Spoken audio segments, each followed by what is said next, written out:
بابا مانی پاشو بیا اینو پیدا کن، من دستم نمیرسه. مانی بلند شو دیگه. باشه. صبحونت رو آماده کردم رو میزه. سرم. وای خاک تو سرت که چیزی نشد. من خوبم چی نشد. صبحونت رو خوردی، ظرفات هم بشور که بعد تازهشین برید خرید. باشه بابا باش.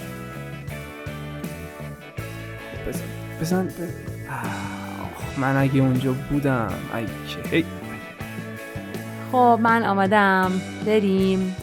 راستی ظرفا رو شستی؟ آها صبر کن حالا بذار این انیمیشن رو نگاه کنم. 100 بار این انیمیشن وامونده رو دیدی، آخر چی شد؟ چرا ظرفا رو نشستی؟ بابا حالا فردا میریم خرید دیگه. نه همین امروز. دیشب قول دادی که فردا میریم سیستم میخریم. بلند شو راویو. هر وقت من و دوستام تو سرور نیستیم خود تو برو بازی کن. یا منم باهاتون میام رو سرور یا کلا سرور رو بازیتون تعطیله. حالا خود دانی. زرشک. یه زرشکی نشونت بدم بگیر که اومد.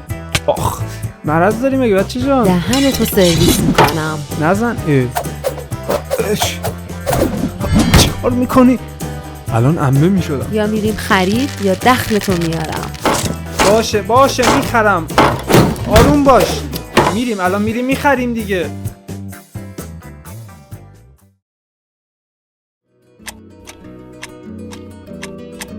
میگم مادربرد خودت ایسوزه، چرا بر منو فاتر گرفتی؟ ببین فاتر تو ماینکرافت عملکردش بهترم از تازه، مخصوصا تو که نوبی. خب موسو چرا تسکو خریدی؟ میخواستم مثل خودت سبز باشه. بابا چیه ریزر به درد نمیخوره؟ تسکو عالیه. اگه میخوای بیا عوض کنیم من حرفی ندارم. نه همین خوبه مرسی، همینو میخوام. روی جوینو بزن. همینو میگی؟ اینو بزنم؟ آره بزن. چی شد باید سب کنم؟ سب کنم کانکت بشه.